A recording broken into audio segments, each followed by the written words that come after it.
Here's the pump running on 60 hertz. You do not want to run this pump dry. So if you want to change that, you hit enter. Enter what? Enter, let's change, and you can change all of these hertz, but I'm going to go to the largest and just drop it down to 20 hertz for example. 20 hertz, I want to hit enter. Yes, I want 20 hertz.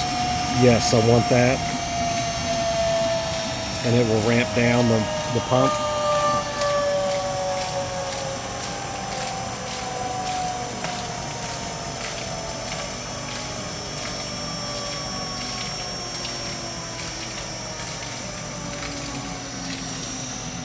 And then again, if you want anything in between, you go to enter the frequency, what frequency, and you can choose any of these, but I'm just going to go to the largest one for example.